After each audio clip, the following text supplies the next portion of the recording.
Ahí estamos. Ahora sí, buenos días a todos. Qué gusto saludarlos. Acá estuvimos saludándonos un ratito. Y bueno, quisiera que empecemos con una oración y en este caso quisiera aprovechar a Daniel, que estás acá.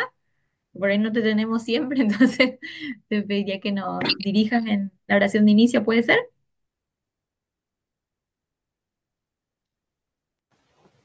Sí, sí, oremos. Bueno, Querido Dios, en este momento, Padre, es un gusto poder hablar contigo una vez más en este día, agradeciéndote, Señor, porque nos has bendecido una noche más, nos has permitido tener vida, tener salud, y en esta oportunidad, Padre, tú nos permites eh, estar aquí en este tiempo de aprendizaje. Por ello, Señor, quiero pedirte que tu compañía esté con nosotros en cada instante, que puedas estar guiando a nuestra profesora y así prepara nuestra mente, nuestro corazón para recibir lo que tú tienes para cada uno de nosotros. Padre, gracias te doy por cada bendición, detalle que nos regalas en nuestra vida. Y así, Padre, queremos entregar este tiempo, todo por medio del dulce nombre de Cristo Jesús, nuestro Señor. Amén.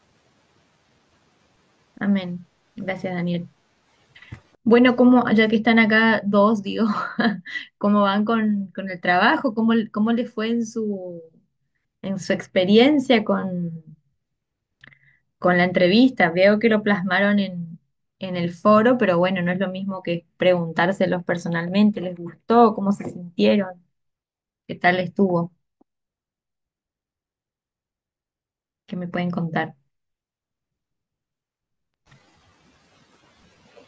Y mi experiencia, bueno, como creo que ya saben, trabajo mucho con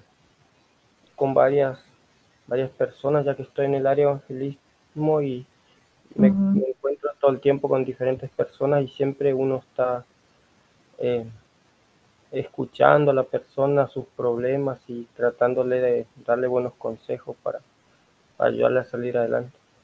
Y bueno, en este caso la persona que elegí hacer el trabajo es porque ya hace casi 3 años que estoy acompañándolo y bueno, entonces uno ve mucho de cerca su situación y las cosas que más le afectaron y en lo que uno Claro. pudo ayudarle y todo eso. ¿Y cómo te sentiste vos haciendo eso? Y bien, porque uno sabe que es, uno ya siente que es un llamado de Dios, que uno tiene que involucrarse, ¿no es cierto?, en, en los- en las dificultades, en los problemas ajenos. Muchos ejemplos de Jesús tenemos y siempre es una meta seguir sus pasos y sabemos que Dios nos pone ahí para usarnos y tenemos que disponernos y en este caso prepararnos con esta materia para así seguir Ujú. trabajando mejor de cerca Qué a bueno. Gracias, diferentes Daniel, tipos por de compartir. situaciones. Ok. ¿Perdón, qué? A Te interrumpí. diferentes, a diferentes tipos de situaciones que se nos presentan día a día. Bueno, gracias, Daniel, por compartir. Me parece muy lindo poder escuchar entre todos la experiencia de ustedes, porque esto también nos hace crecer, ¿no?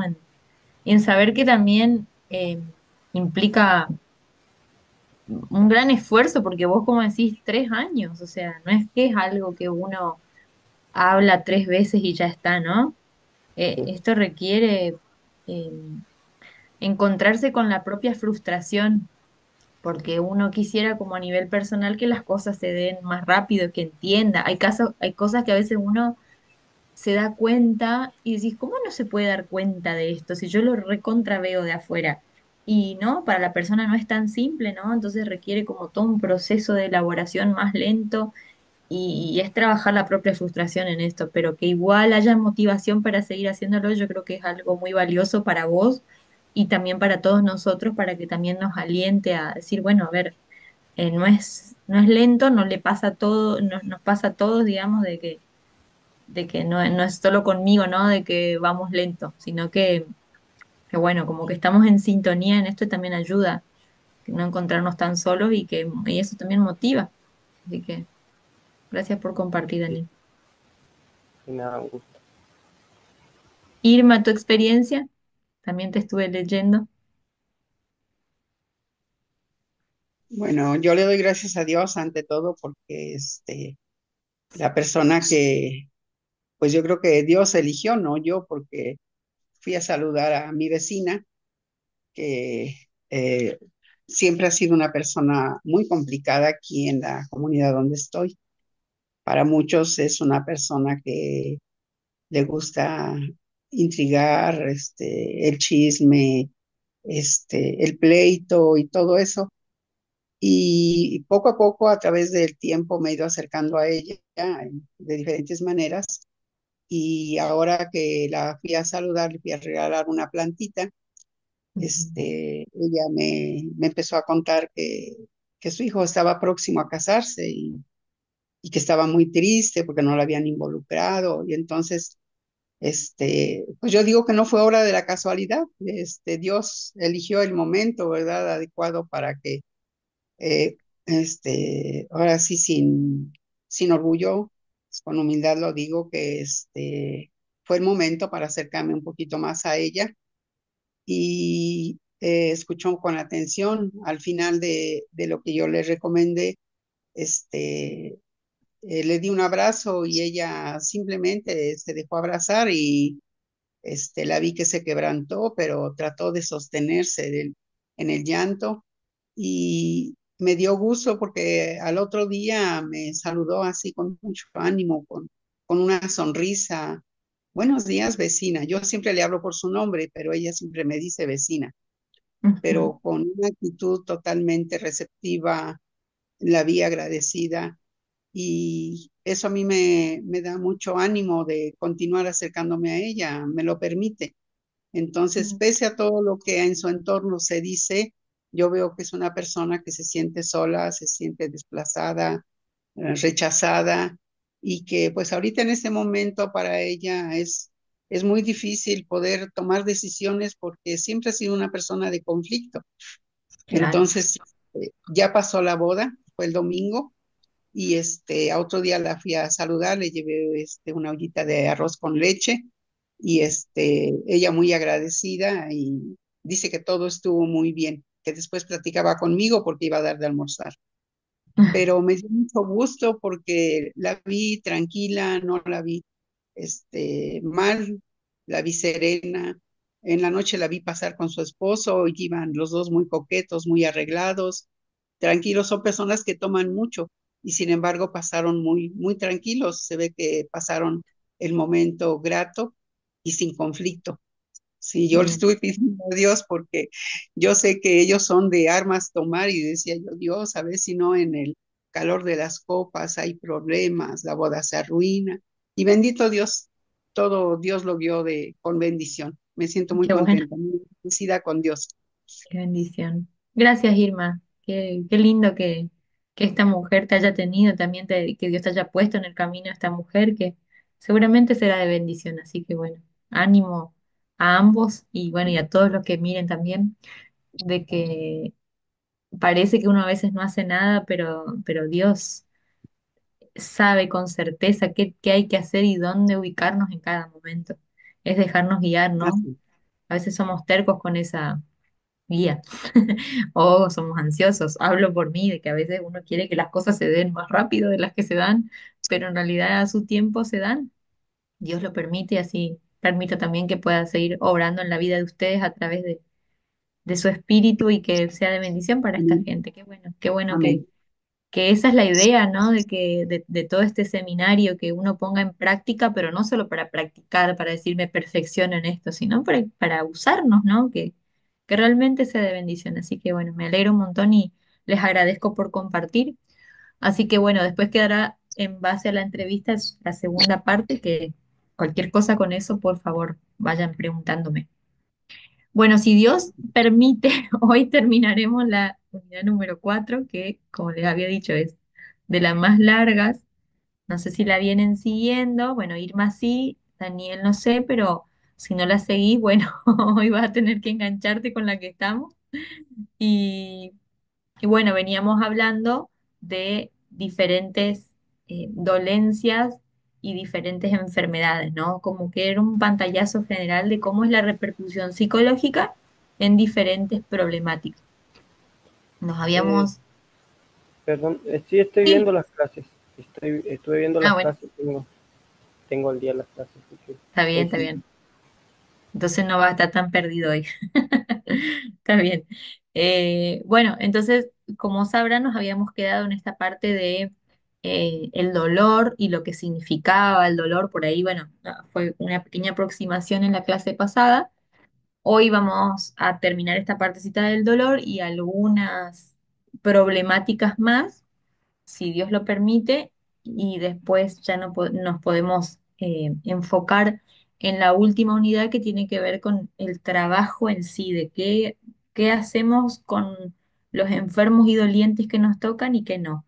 Eh, a lo largo de todas estas clases ustedes ya pudieron ver de que igual tocamos estos temas, no es que no se habló nada, ¿no? Es como que ya vamos viendo eh, algunas claves a tener en cuenta, eh, algunas cosas que podemos decir y otras que no, algunas sugerencias pudimos ir viendo, pero por ahí la última unidad se enfoca un poco más en esto. Estas unidades hasta ahora, sobre todo esta que es la más larga, la que más contenido tiene, eh, se basa en la idea de que ustedes aprendan a reconocer lo emocional y lo espiritual, si así Dios lo permite, en diferentes problemáticas con las que uno se encuentra. Es muy amplio, ¿no? Como les decía la clase pasada, por ahí no es que vamos a abordar todo. Ustedes me dicen, bueno, pero no hablamos de, no sé, de las personas que están postradas en la cama. Y no, capaz que no hablamos de algo en específico, pero por ahí en este general sí vamos tocando cosas del dolor, de la enfermedad y de lo que significa en sí. Por eso cada uno acá puede ir viendo a esta persona con la que están trabajando y bueno, y por ahí ir practicando en esto, ¿no? Por ahí a veces suena feo la palabra práctica, porque es como nuestro conejillo de Indias, la persona con la que estamos trabajando, y en realidad no, no se trata de eso, sino que se trata de a veces de poner un ejemplo, y el ejemplo que nos, que traemos acá es el que estamos haciendo, entonces no nos queda de otra, ¿no? Pero sí o sí es necesario que uno tenga como una comparación real, y en ese caso, bueno, se trata de este trabajo que estamos haciendo porque es la manera de aprender. Nosotros podemos traer un montón de ejemplos, pero cuando lo vemos ahí al otro en vivo y en directo con la problemática, es como que la teoría se hace un poco más vívida, ¿no? Y esa por ahí es la idea. Si en algún momento ustedes quieren acotar algo, por favor sean libres de hacerlo. Bueno, sabemos, digamos, que el dolor físico, o mejor dicho, que el dolor en general, cuando se habla del dolor psicológico, viene acompañado de otras sintomatologías que tiene que ver justamente con el dolor físico. Y el dolor físico sabemos que tiene su correlación con lo emocional. Eso no es nada nuevo. Habíamos visto que hay muchas enfermedades que son las psicosomáticas, que son puramente repercusiones de nuestro inconsciente, repercusiones de lo emocional, que no tienen una explicación física. Es como que me hago todos los estudios y no tengo nada. Bueno, entonces podemos evidenciar acá que se trata de una problemática emocional. Sin embargo, hay muchas dolencias físicas que sí, obviamente, que tienen su eh, localización física, sin embargo, no está alejado del dolor emocional, porque hay personas que sufren más y otras menos y a veces padecen de la misma enfermedad, ni hablar de las particularidades de cada uno, de las circunstancias en las que se da, pero también tiene que ver con una concepción del dolor que es muy propia de cada uno. Cada uno tiene una forma de vivir el dolor que va a ser distinta. Incluso para nosotros mismos, el dolor puede ser vivido de una manera distinta en diferentes momentos de nuestra vida. Capaz que cuando somos más chicos lo vivimos de una manera y después con procesos de aprendizaje, para bien o para mal, nos toca atravesar otra enfermedad de adultos y lo vivimos de una manera distinta, porque nuestra información y nuestra forma de ver la vida se vuelve distinta. Ahora, como les decía, el dolor en general se trata más que nada, más que de una localización, bueno, me duele el brazo, me duele la pierna, me duele la cabeza, se trata de una elaboración personal más que confluencia de cosas que nos pasan en el cuerpo. Es la elaboración de nuestras formas de ver la vida. Entonces, justamente el elemento psíquico tiene mucho que ver en cómo vamos a recibir ese dolor en el cuerpo. Ahora, como les decía, algo más de lo más llamativo del dolor o lo que más eh, aparece, digamos, son los síntomas físicos que son los que llevan a las personas a consultar, ¿no? Hay gente que nunca se hace ningún chequeo médico, pero aparece algún dolor que es puntual y por ahí llama la atención y es lo que lleva a que la persona en esa perturbación en su organismo consulte con un médico, ¿no? Que es el signo de la enfermedad vendría a ser el dolor, lo que nos va a manifestar que algo está pasando. Hay algunos casos, ¿no? De que hay algunas problemáticas que son sin sintomatología, que a veces llevan a la persona a que ya llega a un estado en el que no se puede hacer nada porque no tuvo una manifestación sintomatológica y se descubrió alguna situación por X motivo que algún signo que apareció en el cuerpo o el dolor fue como tardío y ahí hay casos en los que ya no se puede hacer mucho. Pero son los menos, digamos, porque de alguna forma el cuerpo nos va avisando que hay algunas cosas que van pasando.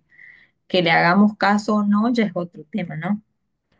Ahora, el dolor tiene un elemento que es perceptivo, emotivo y comportamental. ¿Y qué quiere decir esto? Básicamente de que nuestro cerebro es el que registra el dolor, como les había dicho. Entonces, no es una cuestión de lo puntual del dolor en el cuerpo, sino justamente esa percepción del dolor. Por eso se habla de percepción, elemento perceptivo. Mi cerebro es el que percibe el dolor. Entonces, hay gente que tiene cierta problemática de desconexión de lo neurológico, entonces a veces no percibe el dolor en algunas cosas que son como, bueno, problemáticas específicas, ¿no? Pero por lo general nosotros sí sentimos el dolor porque está en nuestra mente. Por eso lo que les decía la vez pasada de el famoso síndrome del miembro fantasma, ¿no? De que hay gente que tiene amputada alguna extremidad pero sigue sintiendo dolor y es justamente porque el dolor es una elaboración personal, está en nuestro cerebro, no en la parte física puntualmente. Y tiene una cuestión emotiva también, porque justamente va a ser muy propia de cada uno. Entonces, el contexto en la vida en la que está pasando, la situación, la edad que tenga, hay un montón de cuestiones que influyen. Si la persona tiende a ser como más eh, sentimental, más sensible, más perceptiva, es muy probable que le duelan más las cosas que a alguien que por ahí es un poco más tosco, más frío, más objetivo. Entonces, ahí es lo emotivo que genera más o menos dolor. Por eso la percepción es muy importante. Em, entonces, justamente le decía que es una cuestión de elaboración porque nuestro cerebro percibe un montón de estímulos y depende de cómo nosotros lo elaboramos de manera personal e inconsciente, es que lo vamos a recibir con más o menos fuerza. Ahí también entran en cuanto a lo emotivo las famosas somatizaciones, ¿no? Entonces, hay personas que obviamente que no están mintiendo, no hay ningún simulador en esto, ¿no? Y sin embargo, no hay ninguna explicación física ni orgánica que diga, sí, te pasa esto. Está todo en tu cabeza, básicamente. Y la persona puede frustrarse un montón porque es más fácil hacer un análisis, tomarte una pastilla y que se te pase. Pero cuando hay que trabajar algo interno, a ver de dónde viene, porque a ver, incluso con las alergias pasa un montón. Las alergias tienen mucho de lo psicológico, por más de que hay gente que lo discuta a mil, las alergias son emocionales casi el 100%. Por ejemplo, eh, un hombre va a una fiesta con ganas de cortejar a una chica, por ejemplo, va con esa intención y en la fiesta se encuentra que es la casa de un amigo y hay ciertas comidas, hay ciertos olores, hay cierta percepción en el ambiente que nuestra mente no lo registra, pero nuestro inconsciente registra todo, todo, todo, todo, lo que nosotros no nos damos cuenta. Esta persona va, eh, encara a esta chica, por ejemplo, y la chica lo rechaza, le dice que no quiere saber nada con él. Muy posiblemente esta persona va a responder de acuerdo a cómo percibió esa sensación. Si fue como, y bueno, no me dio 5 de bolilla y bueno, será otra, muy posiblemente no pase nada. Pero si para este chico fue una frustración muy grande este rechazo, muy posiblemente hayan repercusiones que pueden ser a los días, a las semanas, a los meses, incluso años después. Y ahí estamos hablando de las somatizaciones. Por ejemplo, no pasó nada ahí, se fue a su casa, no tuvo ningún síntoma, nada, pero después de unos meses va a la casa de otro amigo y hay los mismos olores o un olor particular, capaz la misma comida, algo que el inconsciente registró en ese momento previo donde para él fue frustrante la situación y puede que aparezca una intolerancia alimenticia. Puede que hasta hay casos en los de los shock de histamina, que es cuando se dispara, digamos, la alergia, eh, y puede generar justamente intolerancia. Las intolerancias a la lactosa, al gluten. Hay un montón de intolerancias hoy, ¿no? Que tienen mucho que ver con cómo están siendo las comidas. No es lo mismo el gluten de ahora que el gluten de años de nuestros abuelos, donde no hacía mal. Entonces hay un montón de lo químico, de los pesticidas que utilizan, que eso repercute en nuestra salud indudablemente, pero también hay un factor emocional cuando aparece alguna alergia, por ejemplo. Entonces este chico puede haber empezado a despertar una alergia y ni darse cuenta de por qué. Pero ¿por qué fue? Porque el inconsciente revivió la situación de frustración, de rechazo que tuvo en aquel momento y la asoció a algo que le hizo acordar, que pudo haber sido el olor, alguna comida, por ejemplo, al polvo del ambiente, algún ácaro, ¿se entiende? Al clima, porque justo era en invierno, o a los mosquitos, porque justo le había picado uno y después le pica otro. Miles de cosas pueden ser, pero ¿se entiende cómo funciona nuestro inconsciente? Es increíble la percepción que tiene. Y ahí es donde nosotros empezamos a desarrollar síntomas que a veces no tienen que ver con lo físico puntualmente, sino con un factor puntualmente emocional. Por eso la elaboración del dolor es justamente muy personal, muy de cada uno. Eh, Ahora, también es cierto en esto de los elementos, digamos, que tiene el dolor, es que hay un elemento que es el placebo. Habrán escuchado hablar, ¿no? De las pastillas que son placebo. Estudios, por ejemplo, cuando hay medicación psiquiátrica, por ejemplo, en los prospectos se puede leer el estudio de casos reales, y en donde se administró esa droga con la droga, digamos, la pastilla con la droga, y aparte hay otra población en la que se le administró un placebo. El placebo quiere decir que es la pastilla sin nada del producto, nada de la droga. Entonces, hacen el estudio de casos para ver qué repercusión tuvo de mejoría o desmejoría en los pacientes que tomaban una o la otra, obviamente sin saber. Y hay muchos casos en los que el resultado fue el mismo tomando el placebo que tomando la droga en serio. ¿Y por qué quiere decir esto? De que mucho tiene que ver con nuestra creencia. Vieron que a veces uno dice, no, ni voy a tomar eso porque sé que me va a caer mal. O lo tomás como igual no me va a hacer efecto. Y no te hace efecto porque tiene que ver con tu creencia. Había un hombre, me acuerdo cuando estudiábamos en la facultad, un ejemplo que nos puso una profesora, que decía que había un hombre que sufría paranoia y él creía que constantemente lo iban a envenenar con todo lo que tomaba. Entonces le habían dicho que, bueno, que como que solo tomaba, toleraba tomar agua, algo así. Entonces, eh, le habían dicho que él tomara esa agua, que esa agua, no sé, tenía algo purificante, y en realidad lo único que tenía era que le habían puesto como la pastilla dentro del agua disuelta. Entonces él creía que solamente tomaba agua y de esa manera se mantenía controlado en su esquizofrenia, digamos, en su paranoia, y lograba también creérselo, ¿no? Después tomaba agua sin nada y producía el mismo efecto, porque justamente era el efecto placebo, es lo que mi mente cree que va a funcionar.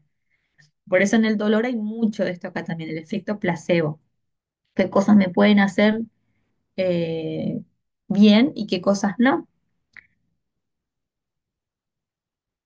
Ahora, justamente cuando eh, también tenemos la otra parte, de que a veces uno ve como todo el dolor como lo negativo, ¿no? Lo que nos frustra, nos tira abajo, lo que nos desanima, pero en muchas personas funciona de una manera distinta. ¿Por qué? Porque a veces el dolor es la motivación a poder ponerse en campaña de hacer cambios en la vida. El dolor a veces es lo que motiva a la persona a poder mejorar, a hacer un hábito distinto, a a obrar de manera diferente, a poder tener un estilo de vida mejor, por ejemplo. Entonces, a veces el dolor puede servir como no solo para sufrir, sino como una motivación, ¿no? Para que la persona pueda sentirse mejor. Entonces, aparecen ciertos alivios al dolor con ciertos hábitos, entonces la persona no lo quiere dejar porque sabe que esto le va a hacer bien, por ejemplo, empezar actividad física.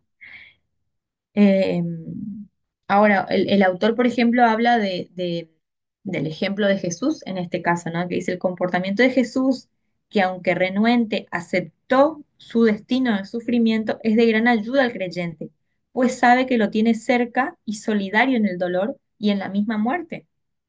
En este sentido, el que tiene fe es privilegiado, también porque sabe dar una razón de su sufrimiento y por tanto aceptarlo mejor. Por más de que uno sea creyente, a veces no tiene la respuesta del sufrimiento que uno atraviesa, o del dolor, o de la enfermedad. Sin embargo, al tener el ejemplo de Jesús y tener la fe, el dolor se vuelve mucho más tolerable, ¿o no? Sin Jesús es mucho menos tolerable el dolor. Ahora, con Jesús se puede soportar más. Que sea lindo, fácil, no, nada de eso, ¿no?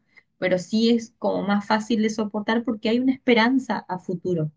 Hay, hay algo que nos motiva a decir, a ver, si mi Señor pasó por esto y lo superó, me está dando el ejemplo de que posiblemente también pueda hacerlo yo y en algún momento lo voy a superar.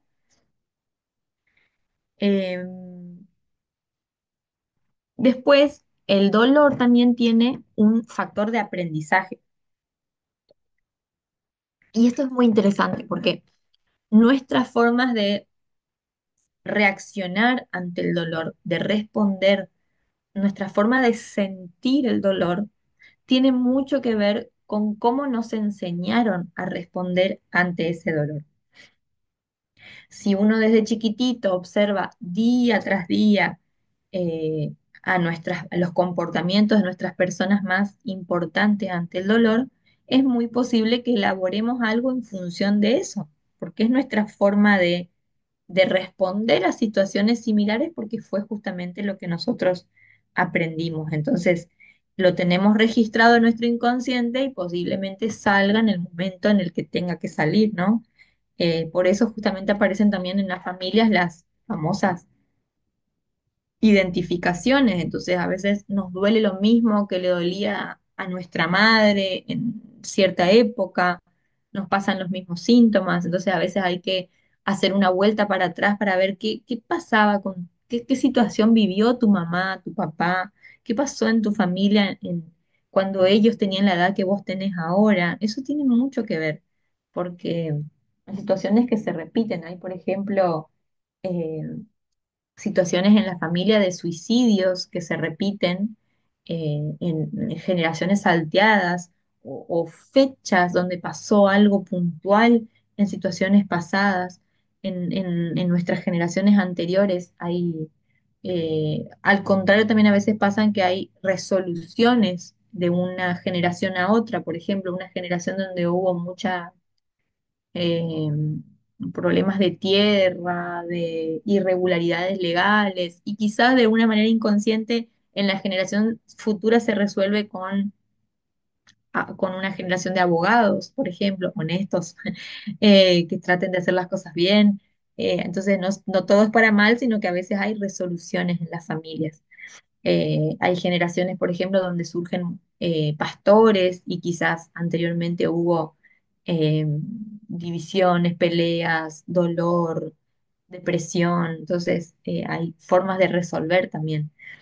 También pasa con los dolores, ¿no? Hay cosas que se repiten y que se copian. Justo el otro día estábamos hablando con mi familia de como todo, no es la familia directa de mi familia, sino como la, la de un tío lejano, algo así de mi papá, donde es increíble cómo en todo su árbol genealógico, así, no me acuerdo bien si fueron salteadas las generaciones o no, pero hay como muchos suicidios. Y yendo para atrás, se llegó a la conclusión de que, bueno, como el padre de la familia era como muy eh, religioso, religioso ortodoxo, pero religioso hipócrita, donde también estaba metido como en cosas raras, y ese fue como de a poco el legado que fue quedando, y cómo hasta la fecha siguen habiendo situaciones así, es como algo que no se logra resolver a nivel generacional. Entonces, cómo lo comportamental de una generación a otra tiene mucho que ver y cómo ser consciente de eso también puede llegar a generar un corte para que esto no se siga repitiendo, básicamente. Entonces, el factor de aprendizaje tiene mucho de esto, ¿no? Después, hay situaciones que pueden agravar el dolor o aliviar el dolor, ¿no? Y eso tiene que ver eh, con el contexto también el que vive la persona, como mencionaba, por ejemplo, Irma, de esta mujer, ¿no? Sentirse muy sola o estar acompañada de la familia tiene mucho que ver para que las situaciones se vivan con más o menos peso. Eh, entonces, por ejemplo, el dolor si está acompañado de tristeza, de cansancio, de desesperación, de depresión, de ansiedad, de miedo, de tener incertidumbre, eh, si la persona se aísla, si no tiene interacción con otros, si hay insomnio, si no duerme bien, digamos, si tiene muchas preocupaciones y se le suman otros problemas de la familia, todo eso obviamente que son cosas que agravan el dolor y la sintomatología. Eh, Ahora, la ansiedad y la depresión son situaciones que también agravan mucho el dolor y fíjense que hay una relación muy directa entre la enfermedad grave o crónica. Generalmente la ansiedad es acompañada eh, o hace más intensos los dolores de las enfermedades más agudas, las que tienen una corta duración. En cambio, la depresión, el estado de ánimo triste acompaña más a dolores crónicos. Está como más asociado a lo que es en el tiempo, en el transcurso del tiempo. Entonces, los pacientes que son ansiosos y depresivos posiblemente tengan una manifestación del dolor más intensa y sientan mucho más. Sí o sí también va a estar agravado por las frustraciones que va sintiendo la persona de que si el tratamiento funciona o no, si hay declive en el tratamiento, entonces eso hace que el dolor se evidencie un poco más. Ahora, hay otras cosas que pueden aliviar el dolor, como son tener esperanza, que haya un ambiente de alegría, que haya relajación, optimismo, un ambiente tranquilo, que la persona pueda reposar y que pueda dormir bien, que tenga explicaciones de lo que le va pasando, que tenga un ambiente que acompaña, digamos. Todo eso hace que el dolor se alivie, que tenga alguien que pueda mimar a esta persona. Y el sueño es muy importante. Hay gente que dice que no, que necesita dormir menos horas, pero somos todos más o menos iguales. Se dice en un estudio que nosotros en general necesitamos dormir 8 horas 45 minutos, más o menos, pero 8 horas mínimo debería ser el dormir de cada uno. Y muchas veces no llegamos a eso. Y entonces todo eso va a repercutir en la fatiga, en el dolor si hay algún problema. Entonces hay muchísimas cosas que tienen que ver, ni hablar de la alimentación. em, Ahora hay cosas que uno puede hacer para aliviar al enfermo, ay, perdón, aliviar el dolor o al enfermo, que ayudarlo a afrontar su dolor, ¿no? Y muchas veces tiene que ver con conocer las causas, tratar de informarse, estar en sintonía con que nos pueda contar qué es lo que sabe y nosotros también saber cuáles son las situaciones por las que atraviesa. Si es necesario, a veces también, si tenemos que hablar con algún médico, estar disponibles para eso. Eh, entonces, lo que más alivia al enfermo es sentirse en compañía, sentir que hay alguien que le importa lo que le está pasando. A veces hay personas que solo quieren hablar de la enfermedad, ¿no? Y solo hablan de eso. Entonces también es como escucharlo, pero también llevarlo para otro lado de vez en cuando, ¿no? Bueno. Nos adentramos un poquito a otro tema que no está alejado de eso, ¿no? Pero que es la crisis y suicidio o el suicidio en cuanto tal. Y es un tema complejísimo, ¿no? Eh, Aparece esto de el deseo de no vivir, de veo que la única salida es la muerte. eh, es como que la persona está en un abismo y no ve otra salida y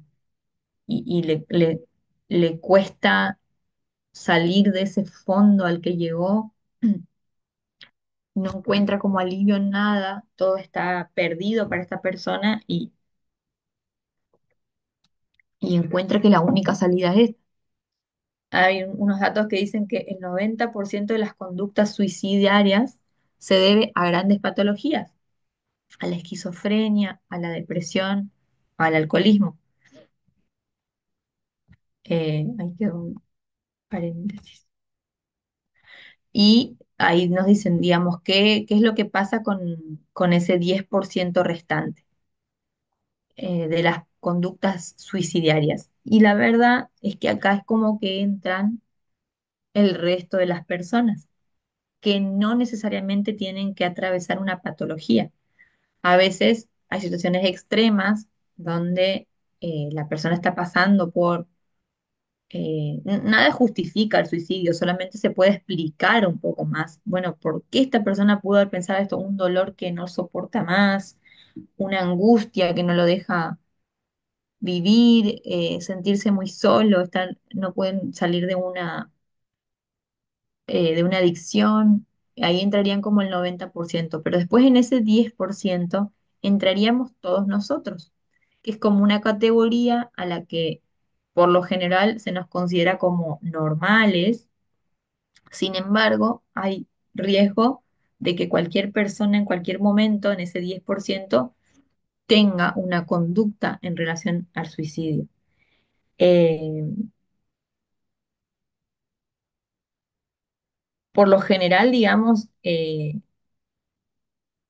uno como que ve el suicidio como nosotros lo entendemos, digamos, desde la parte cristiana, como no hay derecho en hacer esto porque el único que tiene derecho a quitarnos, a darnos la vida es Dios. Sin embargo, la persona que atraviesa una idea suicida, sin embargo, es como que hasta igual puede tener esta cristiana y sin embargo pasársele por la cabeza igual. Justo ayer pasó una situación que digo, mira qué coincidencia, porque justo mañana tenemos que hablar del suicidio. Ayer fue una situación fea, eh, que bueno, les cuento porque no es por hablar de este chico, pero tampoco lo conocen, así que bueno, eh, es un empleado de mi marido que tiene un conflicto muy grande con su familia, es un chico re chico, encima tiene 25 26 años, y viene con muchos conflictos con su familia, con su hijo que está separado y va y viene con la mujer y hay como otra persona de por medio, entonces hubo una situación de problema y ayer lo llama a mi marido y le pide perdón, le estaba pidiendo perdón. Y bueno, y mi marido se dio cuenta de lo que estaba intentando hacer. Encima nosotros ahora estamos lejos, no estamos cerca. Estoy ahora en Misiones y esto es en Entre Ríos.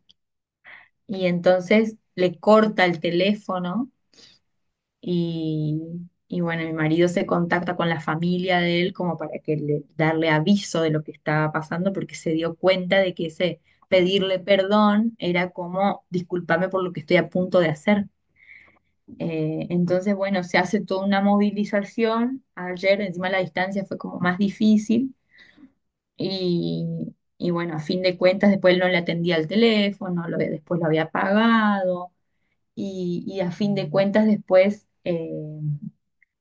su familia se contacta con mi marido y le dicen que él lo habían encontrado con un cinto en el cuello, como que estaba medio mal, como ya no sé en qué punto lo habrán encontrado, uno tampoco sabe la repercusión de cómo fue para la familia ver esa situación, capaz que eh, no fue tan, obviamente que no fue tarde, pero capaz que no era que estaba reasfixiado ya, sino capaz que recién había empezado, pero cuando uno se encuentra con eso, con un familiar, me imagino que debe ser una de las cosas más horribles. Entonces, bueno, lo internaron, está más estable. Hoy no sé, todavía no tengo ninguna noticia, pero justo pensaba qué situación fea, ¿no? Porque, bueno, ni hablar de estar a la distancia, pero de qué cosas tan graves pueden pasar por la mente de una persona para creer que esa es la salida, de que no hay otra circunstancia, de que las opciones de estar bien se le terminaron y no llega a comprender de que siempre hay algo para hacer. Es tremendo, el suicidio es justamente lo que queda con un vacío, con ese sin sabor, esa no respuesta, es una de las cosas más tremendas, ¿no? Después acá ustedes van a ver en el libro algunos ejemplos, ¿no? Eh, de algunas situaciones que las personas justifican el deseo de no vivir y aparece una de una chica de 20 años que se llama Gloria, que dice que su novio le había dejado, entonces ella considera que la vida no tiene sentido para sí, que todo se le desmorona, que está inmersa en un gran vacío, donde nada la satisface, entonces es mejor morir que vivir así. Y capaz uno puede decir, bueno, pero la dejó el novio, no es tan grave, pero para ella es grave, porque ella lo vive de esa manera. Por eso uno nunca tiene que minimizar lo que le pasa al otro. Después habla de José, que tiene 50 años, y después de 20 años de matrimonio, con una mujer e hijos se rompe este matrimonio, quiso encontrar una nueva esperanza, rehacer su vida, pero no encuentra ninguna satisfacción, entonces dice, ¿para qué vivir así? Siento como que estoy en una isla rodeado solamente de oscuridad, mucha oscuridad, que el suicidio sí o sí está relacionado con sentimientos depresivos. Después, por ejemplo, habla de María con una sobrecarga familiar, donde dice, no puedo más. Estoy cansada de tirar del carro yo sola. Mi marido no me ayuda, nada con mi hijo enfermo, y estoy harta, cansada. Mejor es morir que vivir así. Entonces la ruptura, la pérdida, el vacío son algunas de las situaciones que dan pie a la idea suicida. Fíjense que el, el suicidio en sí, todavía no llegamos a eso, el suicidio uno lo piensa como la concreción, ¿no? La persona que se suicida y que termina muriéndose con eso. Pero hay un montón de situaciones previas que también tienen la misma importancia, como por ejemplo el hecho de intentar, eso que pasó con este chico ayer, intentar hacerlo y que gracias a Dios no te salga, igual es de suma importancia. Porque una persona que lo intentó hacer una vez es probable que al menos lo medite hacerlo de nuevo. Esta vez no me salió, pero por ahí después. Sí. Y hay algo más también que esto, y que ahí entramos en este 10% restante, es de que es muy posible de que la mayoría de la gente en algún momento se haya puesto en la cabeza al menos la idea de que mejor sería no vivir por alguna situación que nos haya pasado. Y hablo por mí, que me pasó, de que se te cruce por la cabeza que mejor sería no estar vivo. No necesariamente eso va a llevar a una conducta suicida, pero es ahí donde quiero decir que esta situación no se nos escapa a nadie. No es que uno puede etiquetar a otro como el que lo hizo y lo pensó, porque esto nos engloba a todos. Es muy poca la gente que nunca lo pensó. Ahora, la idea suicida también tiene otros tintes, ¿no? A veces puede cruzarse, ¿no? Por la cabeza la idea de mejor sería no vivir, pero eso no es la ideación suicida. La ideación suicida tiene que ver con justamente imaginarse cómo sería morir. Por ejemplo, planear en la cabeza cosas que uno haría para quitarse la vida. Esa es la ideación suicida. En mucha gente nunca se concreta, pero si la ideación suicida está, es interesante que nos llame la atención. Hay gente que no nos va a decir nunca, ¿no? Eh, es como que el hecho consumado nunca se va a dar, pero la idea está en la cabeza, entonces esa persona vive con esa sensación de insatisfacción, ¿no? Eh, Justamente el suicidio tiene que ver con esa conducta que está, como dice el autor, impregnada de fantasías, de deseos y de ideas de muerte. Y desde la mínima idea de no vivir hasta la decisión firme de no voy a vivir y voy a hacer estas cosas para no vivir. Justamente la manifestación de no querer vivir lleva consigo esa disposición a la muerte, a ese vacío, ¿no? Que tampoco sabemos qué pasa después al 100%. Pero justamente el suicidio o la ideación suicida tiene la idea de que la persona se acusa o acusa al resto de reproche, de falta de comprensión, de falta de solidaridad de parte de la gente. Es una manera muy trágica de manifestar al resto de que me siento solo en este grupo. Porque la persona que tiene la ideación suicida y la que se suicida se siente totalmente solo en el mundo. Pero ahora lo interesantísimo es que hay una llamada de socorro, porque nadie que se quita la vida quiere morir en serio. Nadie que tiene la ideación suicida quiere morir en serio. Al contrario, es una persona que pide a gritos sentirse bien y querer vivir bien.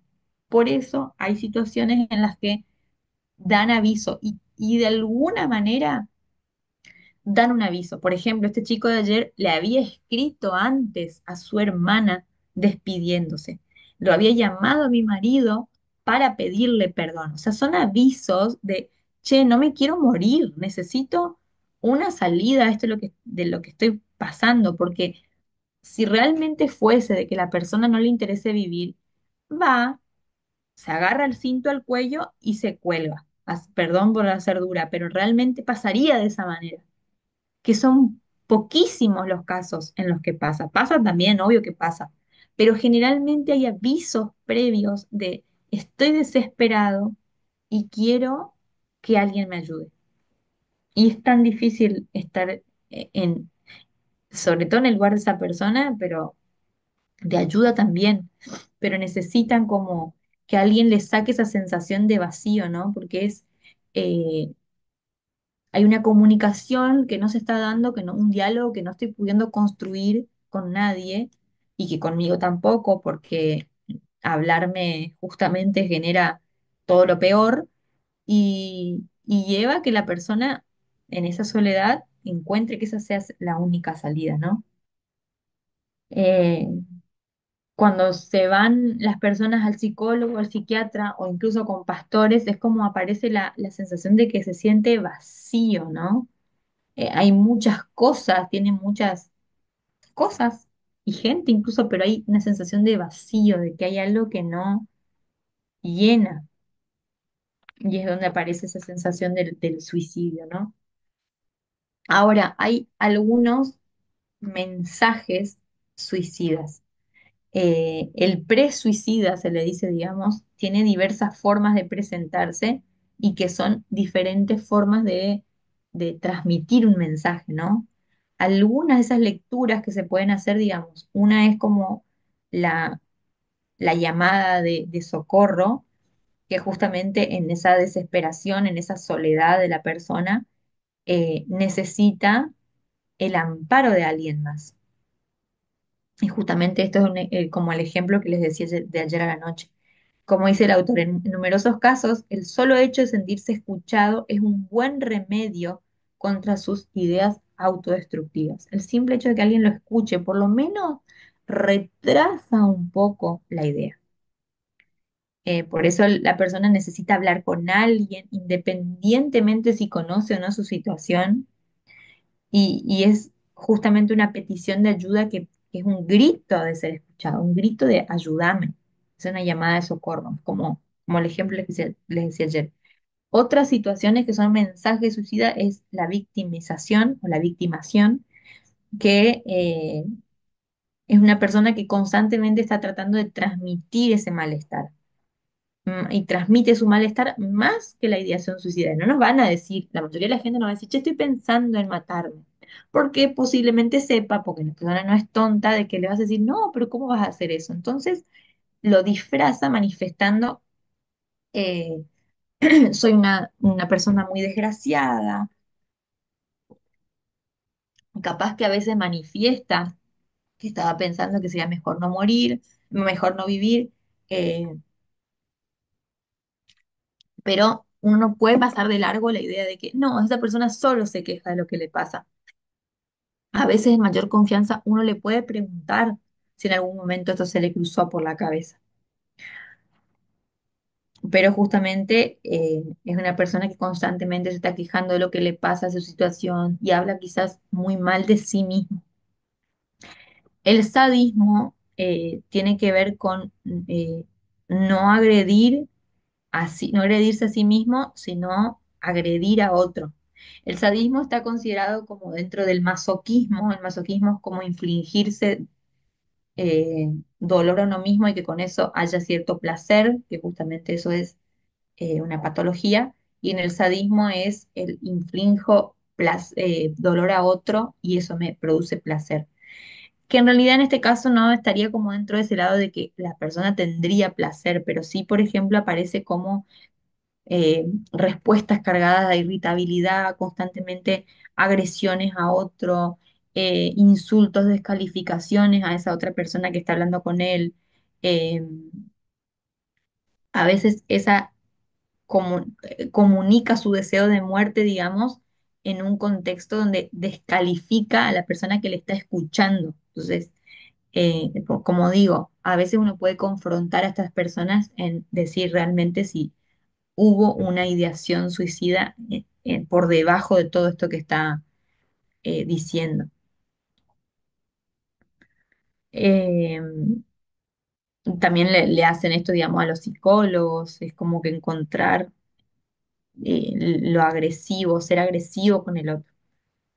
Ahora, el que ayuda debe estar preparado, digamos, para soportar estas agresiones y metabolizarlas, digamos, para la ayuda terapéutica. Tiene que saber que esto no es personal, sino que habla de la persona. Si no, se va a sentir tocado con eso, ¿no? Entonces hay que ser muy consciente de esto.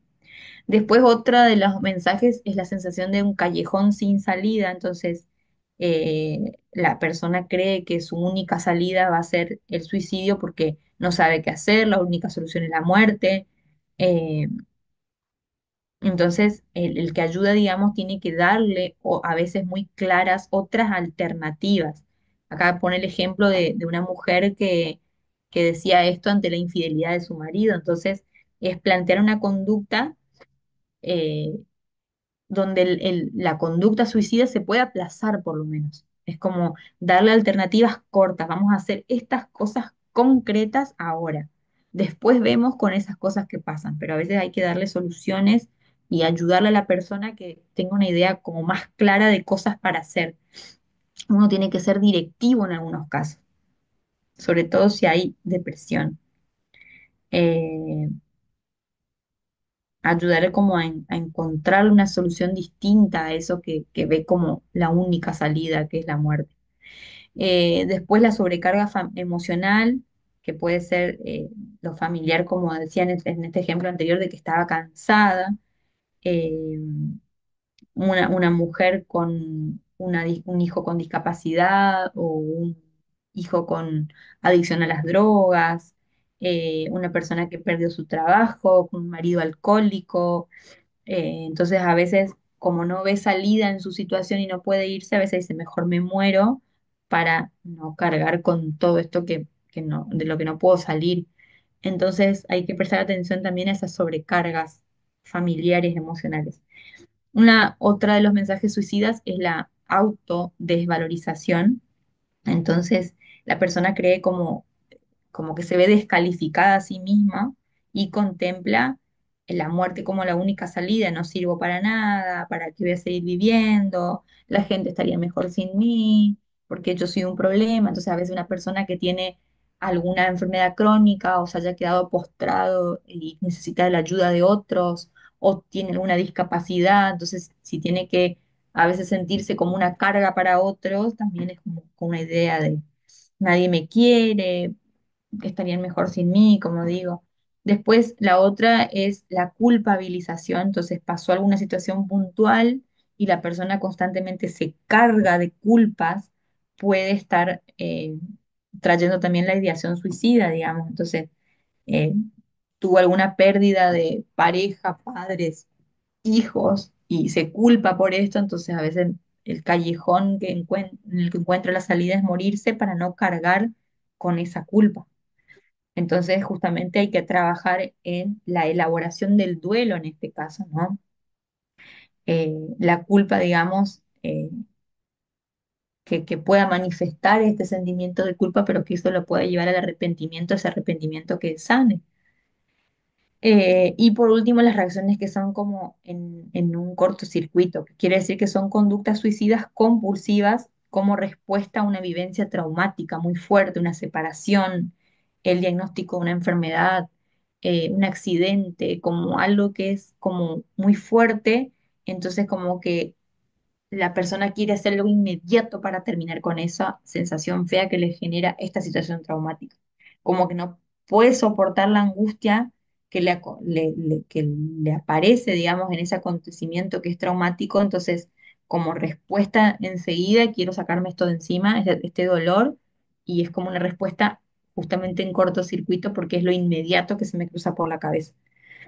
Eh, y acá, bueno, hay que estar en un contacto directo con la persona porque son personas que pueden hacerlo en cualquier momento, ¿no?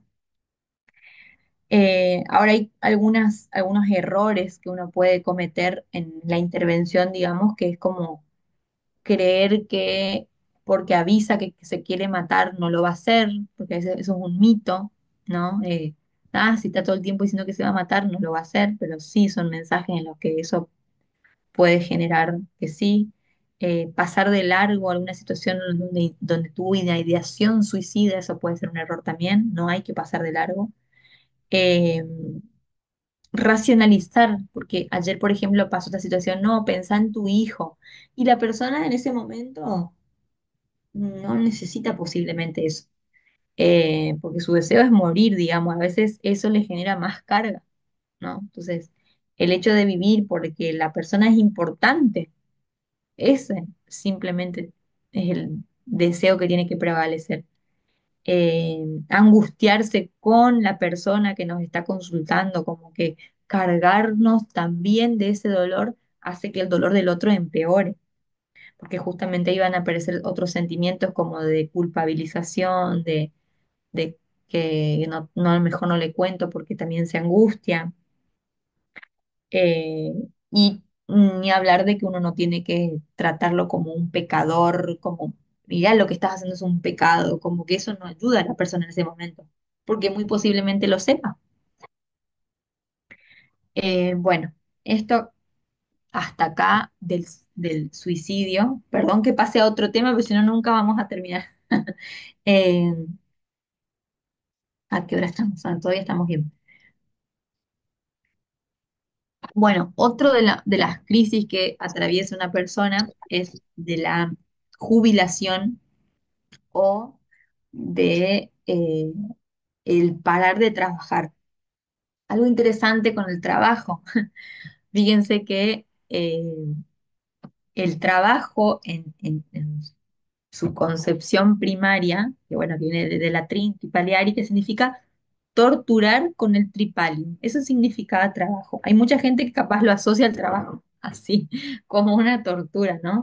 Pero bueno, era como una rueda de tres radios. A ver, les voy a mostrar. A ver dónde está. Esta era como el tripalium, que supuestamente el trabajo significaba eso, era torturar con esos tres palos a una persona. Y en este caso se ataba a la persona condenada y se le rompían los miembros. Esto era como lo que significa trabajo. Ahora, a nuestros días, obviamente, se considera el trabajo como algo que nos realiza y un derecho de todo hombre y mujer, ¿no? Antes significaba como que pasó de ser lo degradante a lo que nos da sentido muchas veces, como, o lo que, no sé si sentido, no, lo que nos da un lugar en la sociedad. Tener o no trabajo, digamos, es lo que define muchas veces a una persona. Hoy, ni hablar de ahora que las mujeres trabajamos al igual que el hombre en muchos casos, entonces eh, tiene mucho este peso. ¿Cuánta gente se pasa todo el día trabajando y eso que es como que prevalece mucho más a incluso sobre la crianza de los hijos? Hoy llegó el trabajo a tener como esa predominancia del valor exagerado incluso, de que supuestamente uno es más útil si más trabaja. Y en realidad no es así. Eh, pero ¿qué pasa? Nuestra sociedad se divide entre los que trabajan y los que no trabajan, entre el empleado y el desempleado, y entre los que trabajan cierto tiempo y los que se jubilan. Es como el que no tiene más trabajo. Y el trabajo, digamos, tiene como esa, como dice ahí, doble función: satisfacer las necesidades primarias, las de techo, comida, ropa, vivir, digamos, y también las necesidades de autorrealización, que muchas veces la persona se define a sí mismo por el trabajo que tiene. Entonces le preguntan, ¿quién sos? Y a veces se dice, no, yo soy psicóloga. Y en realidad eso no es uno, yo no soy eso, yo soy Cintia. Pero muchas veces las personas se definen por el trabajo que tiene. Fíjense a qué punto llegó el trabajo, que para mí es un error, digamos, no, no debería tener ese punto porque uno no es, mm, uno no va a ser más feliz si se siente más productivo haciendo cosas, el trabajo. No estoy minimizando el trabajo es necesario. Sin embargo, hoy se le da un valor que va por demás, ¿no? Y entonces se considera como el paro, el dejar de trabajar como una carencia, ¿no? Como algo que nos limita. Entonces la persona a veces llega hasta tal punto de no le da más el cuerpo y sigue trabajando porque no se quiere encontrar con ese lugar social de vacío incluso, ¿no? Y bueno, y si se habla de que la persona por ahí dejó el trabajo porque lo echaron, porque la empresa se arruinó, justamente esa situación de desempleado hace que sea frustrante, no solo en cuanto a no tener cómo pagar deudas o mantener una familia, sino lo que significa como esa supuesta autorrealización personal.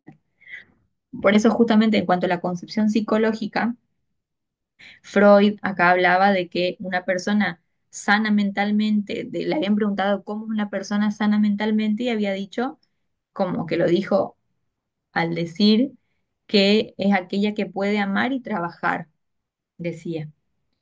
Es como que puede expresar todas sus pulsiones de vida, de muerte, esas que habíamos visto, las agresivas, las de vida, realizándose con los otros y consigo mismo en cuanto al trabajo, digamos.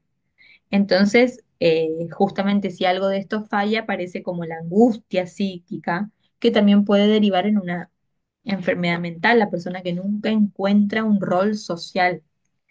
Eh, y justamente el trabajo hoy socialmente ya no se considera como un rol para un lugar para vivir o un medio para vivir, sino ya que es más como lo que me hace ser parte de algo, ¿no? Eh, Sin embargo, fíjense que hay algo que aparece, que es que el domingo, que generalmente es el día que socialmente no se trabaja, hay mucha gente que sufre de mucha angustia los domingos, que en muchos casos tiene que ver con que en la semana la vorágine del trabajo hace que la persona no tenga tiempo de sentarse a pensar o tomarse un tiempo consigo mismo o estar en ese tiempo sin hacer nada, que el hacer nada nos hace pensar. Entonces la persona por no querer encontrarse con su angustia se refugia muchas veces en el trabajo. Y cuando se encuentra en este sin saber qué hacer, no sabe no hacer nada. Y es ahí donde se angustia. Y está claro que, que digamos que el trabajo es como el escape, y mucha gente lo dice, se escapan de de la casa, se escapan del problema y se van a trabajar, se escapan de sus mentes. Eh, entonces como que hay mucha gente que lo ve como un deber, pero un placer disfrazado de otras cosas también. Fromm en este caso decía, digamos, que la forma positiva de relacionarse con el mundo se establece a través del trabajo, del amor y del pensamiento. Actuando, amando y comprendiendo, el hombre se interrelaciona con el entorno, decía.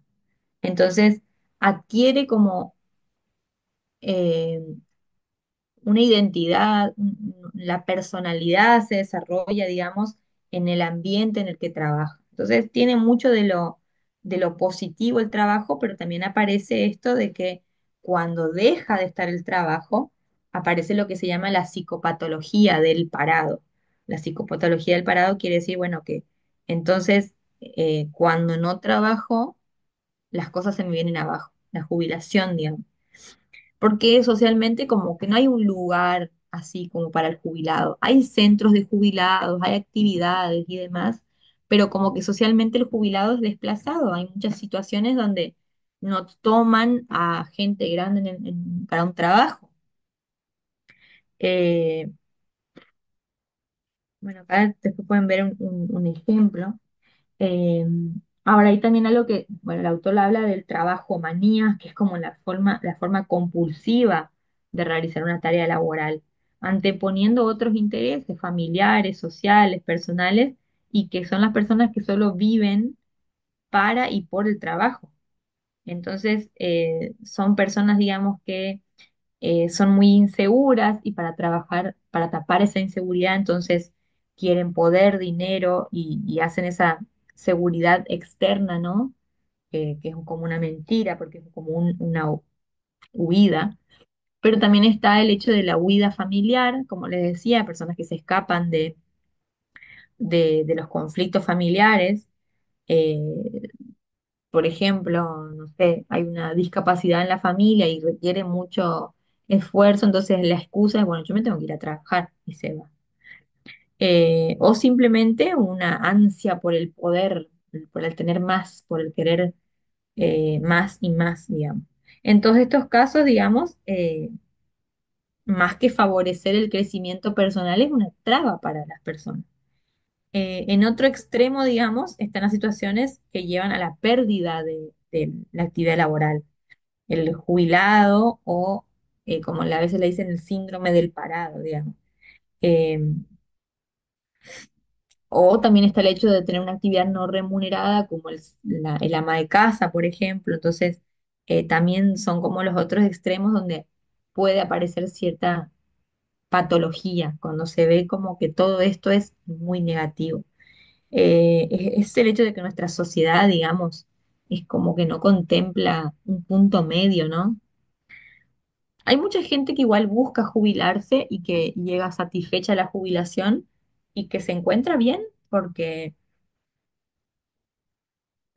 tiene un tiempo para ella que capaz antes no tenía o para él y disfruta de ese tiempo encontrando otras actividades que le causen regocijo. Y hay otra tercera vía, digamos, de la psicopatología que es como huir de esto con estupefacientes, negando la realidad, digamos, eh, meterse en el alcohol, en las drogas. Entonces, justamente va a hacer que la dinámica familiar también se vea afectado en esto, ¿no? Eh, entonces, como que por ahí la jubilación termina a veces siendo como un problema porque uno no logra llegar a término de esa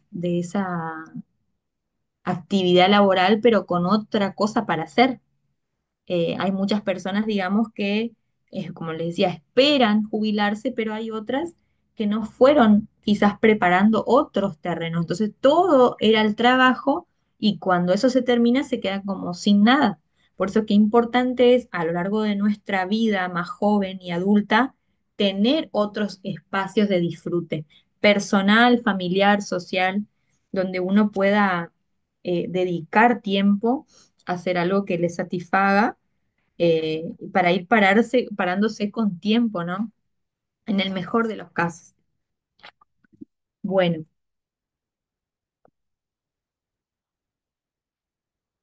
acá está esto. Y el último tema de esta unidad hace referencia a la enfermedad de los niños. Un tema muy complejo, ¿no? Que acá la situación, vamos a ver qué pasa cuando justamente el enfermo es un niño.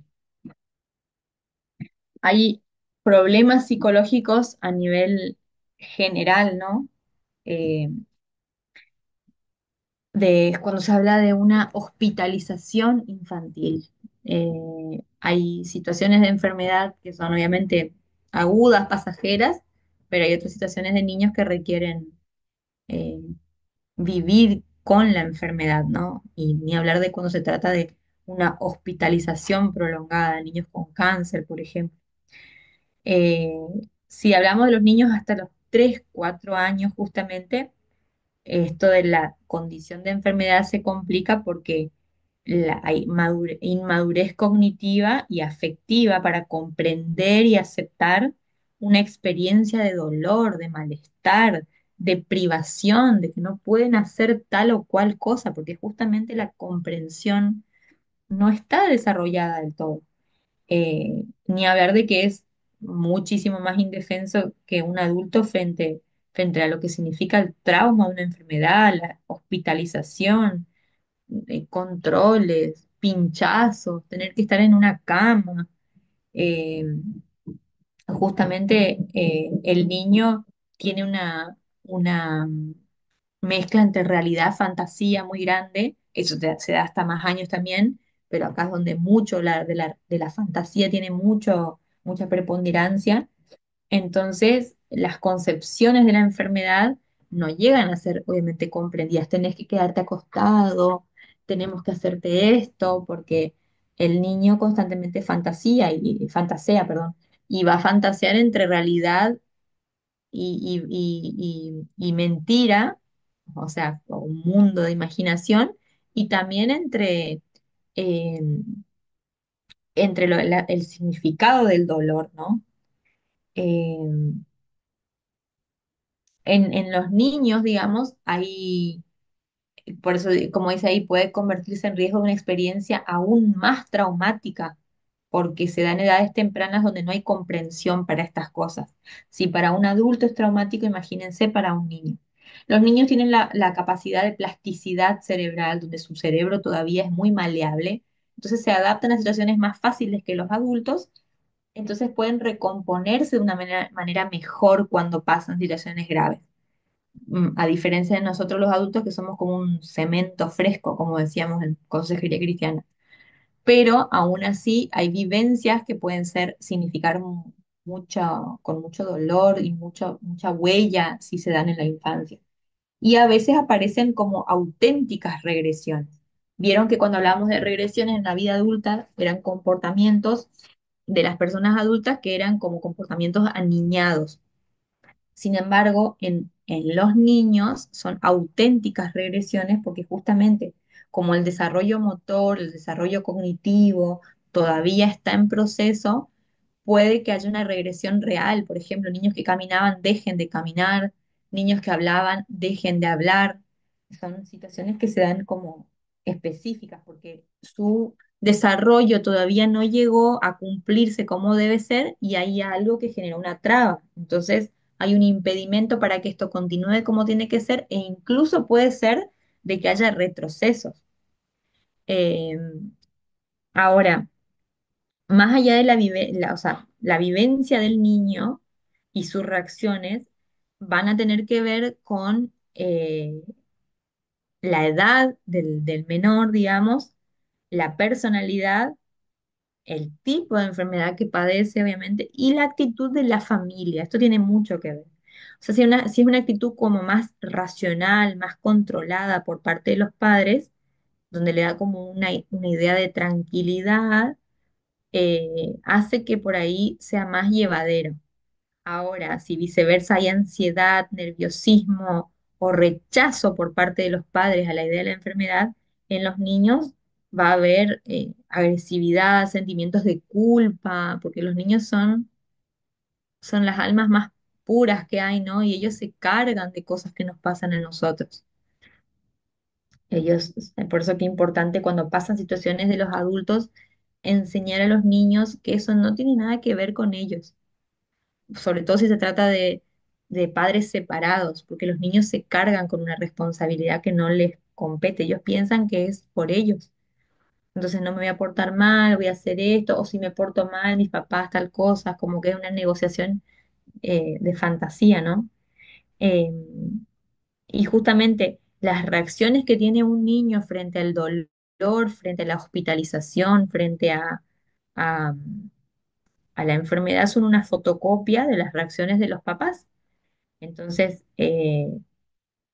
tiene mucho que ver con cómo los padres lo vivencien, ¿no? Justamente, como les decía, corre el riesgo de convertirse en una experiencia aún más traumática porque tienen menor capacidad para afrontar cognitiva y afectivamente la situación que es desconocida, que es ansiógena, que ni hablar si implica dolor físico.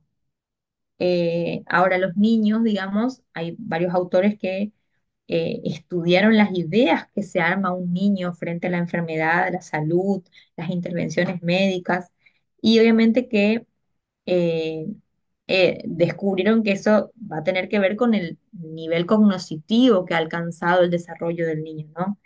Pero generalmente el niño no tiene una idea eh, clara, ni tiene una idea como general de la enfermedad y, y va a tener como mejor idea, más conceptualización a partir de los 10 11 12 años en cuanto a la enfermedad. Entonces, el concepto de enfermedad va a ser elaborado poco a poco porque el niño tiene que ir haciendo un razonamiento que primero prevalece de fantasía, de lo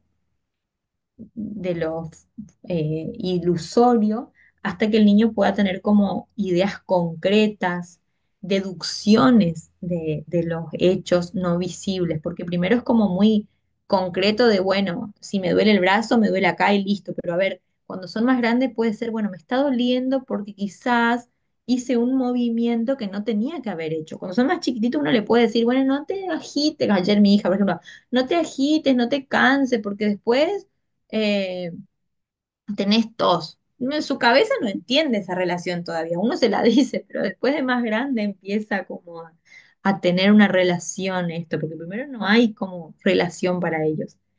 Y ni hablar de la importancia de la gravedad o si tiene que hacer ciertos tratamientos, eso como que es una comprensión cuando son más grandes. Pero el niño construye, digamos, esta interpretación de la enfermedad a partir de esa tranquilidad que le van a dar sus padres, más allá de que haya situaciones que escapen, digamos, a la comprensión. Por eso hay que tratar de librarlos de la idea de culpa, de castigo, de responsabilidad, porque simplemente son situaciones que se van a dar. Eh, Esas ideas, digamos, evolucionan. Ahí, como dice, una comprensión general a partir de los 10, de los 11 o 12 años, pero hoy vemos los niños como por ahí entienden más desde antes, ¿no? Eh, ¿Qué les iba a decir? Ahora, si las necesidades básicas de atención, de cuidado, de alimento, de cariño no están satisfechas y si el niño se siente como abandonado en esta parte, eh, justamente el dolor y las situaciones de enfermedad van a ser vividas quizás como mucho más fuertes, digamos. Entonces, eh, esto van a ser como impresiones que van a quedar, si el niño se sana y todo, pero son impresiones que van a quedar porque es la sensación del acompañamiento en esa situación de difícil que un niño necesita tener. Eh, Justamente si se trata de una experiencia de hospitalización, necesita la presencia de la madre casi al 100%, ¿no? De los padres. Eh, Ahora, en experiencias que son así como tan duras, es importante no sacar al niño de su contexto al 100%, como que tenía esta vida y de golpe fue hospitalizado. En el hospital hay que tratar de mantener cierta rutina, aunque sea en ese ambiente, porque el niño necesita rutinas. Va a ser un choque para todos, va a ser difícil, pero sin embargo, si el niño mantiene cierta estructuración que ya tenía, eh, puede que no sea tan duro ese proceso de hospitalización. Bueno, como les decía, es según la edad, digamos, la enfermedad que tenga, y dependiendo de la enfermedad que tenga, puede comprender el andar, el hablar, el control de esfínteres, o sea, puede retroceder hasta volverse como un niño más pequeño, porque justamente su desarrollo todavía estaba en proceso, ¿no? Porque es como que el niño ya deja de ser dueño de su cuerpo y esa enfermedad o esa situación o ese contexto de hospitalización pasa a ser su dueño, ¿no?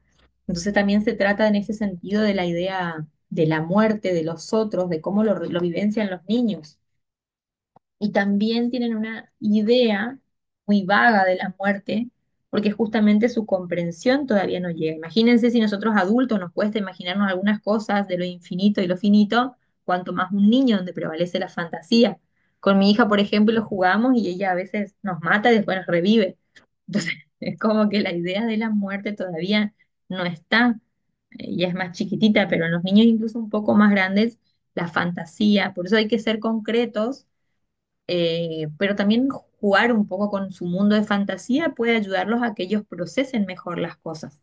Ser concretos, mostrarles las cosas concretas van haciendo que ellos lo vean de una manera más racional. Y también hay personalidades dentro de los niños, ¿no? La otra vez hablábamos con Irma, eh, de que eran dos hermanitos, si no me equivoco, uno más, como más sensible y el otro era como más racional, ¿no? Pasa esto, esto y esto, era como que lo vive de una manera más racional y no siempre depende de la edad, pero de todos modos hay fantasía en los niños. Por eso respetar esa fantasía y darle tiempo a que lo procese también es parte de que ellos se desarrollen con normalidad cuando se trata de enfrentar la muerte de otros, pero nunca mentirles, porque a veces uno quiere como tapar su dolor mintiéndoles, no, se fue, pero entonces puede pensar que cualquiera se va a ir en cualquier momento, ¿no? Entonces, bueno, como que darle respuestas adecuadas. Hay mucho para hablar de esto, pero bueno, era como más, más en lo general que quería traerle estos temas. Está la bibliografía, ahí al final. Hay una que es obligatoria con las páginas, están todas ahí, y después la opcional, que si la quieren leer para una cuestión de ustedes, y si no, no pasa nada.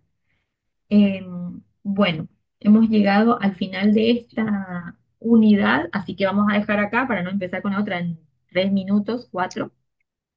ya Así que no le bueno, da tiempo. ¿alguna duda, alguna consulta? Mm, No, pero para mí fue muy valiosa la clase. Agradezco mucho porque este, me confirma algo que desde el inicio en la clase hablaba usted sobre el problema de cuando uno siente un dolor, cuando ya Ujú. falta un órgano o un miembro. Y ya me habían dado una pequeña explicación porque a mí me quitaron en el 2005 un riñón. Tuve una caída y se reventó mi riñón y me lo tuvieron que quitar.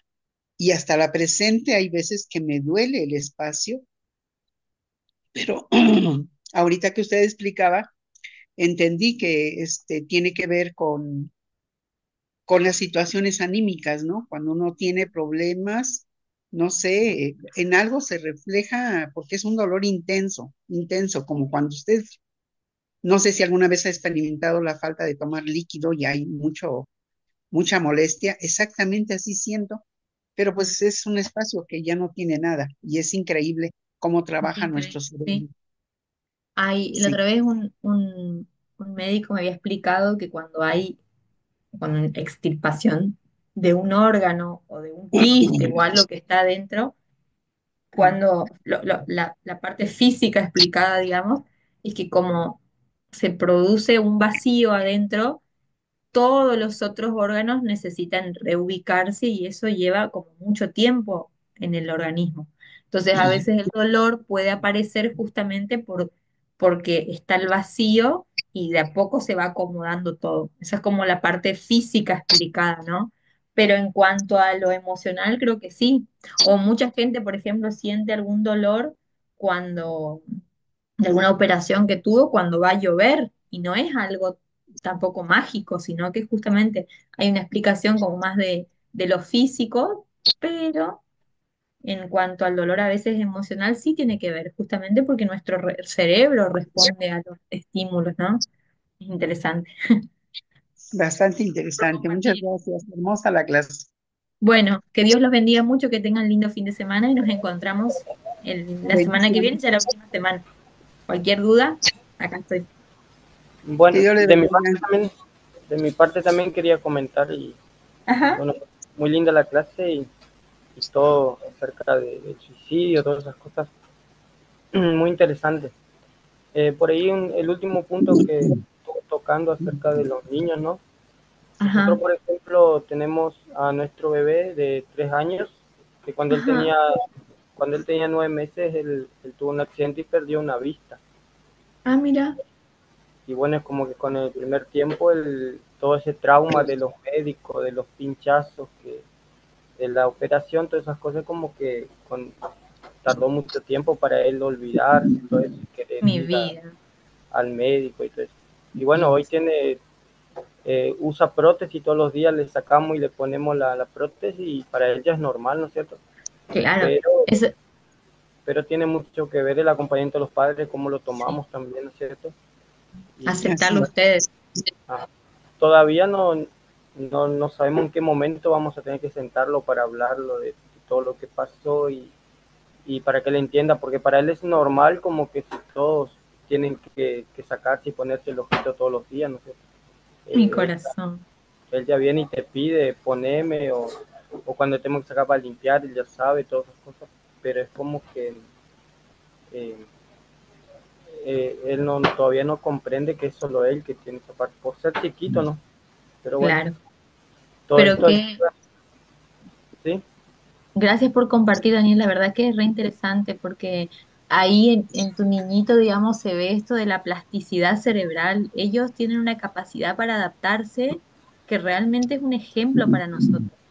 Y Sí, habla también esa capacidad que él adquirió de que ustedes como papás hayan podido acompañar.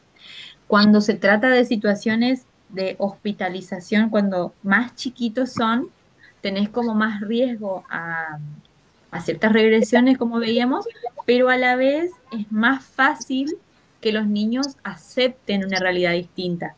Como él que te dice, poneme, sacame. Para él es naturalizado. La verdad es que la vida misma va a hacer que él se dé cuenta de que hay algo distinto. Pero si ustedes lo hacen como natural, como que él no deja de ser una persona como cualquiera, él lo va a naturalizar de una buena manera. Por eso es más difícil cuando a los niños les pasa esto, por ejemplo, a partir de los 4 o 5 años, cuando ya empiezan a socializar más, incluso en la escuela y todo, y hay situaciones así que nos tocan, no quiere decir que los niños no se restauren y no lo hagan bien y que sí o sí tenga que ser un trauma malo para toda la vida, no. Pero sí es más difícil de soportar. Ahora cuando son bebés es más difícil para nosotros como papás que para ellos, porque justamente no hay comprensión de eso. Y esa es la ventaja que tiene tu chiquito, de que, bueno, era chiquito, pasaron por todo esto, pero es más feo para uno como papá que para ellos. Esa es la ventaja de verlos así chiquitos con esto, porque ni se enteran, o sea, ni se acuerdan. ¿Ves? Solo va a surgir el diálogo. Capaz que ni hace falta que algún día te sientes a decir, mirá, pasó esto. Capaz que él solo venga a preguntarte o lo vea y te haga algún cuestionamiento y se dé la oportunidad para charlar. Pero con que en la familia uno lo naturalice, ellos lo viven de manera saludable igual. Así que Sí, está, sí, está bueno que porque, estés compartiendo. Gracias. sí, porque él no tiene ni una limitación a nada, él hace la vida normal de, Perfecto. Qué bueno que pudieron resolver de alguna manera esto. sí, Gracias por compartir, Daniel. ok. Bueno, Sí. hermanos, dejamos acá, ¿sí? Dios les Dios los bendiga. bendiga. Buen fin de semana. Bendiciones, chao, Bendecidos. chao. Bendiciones. Chao, chao. Chao.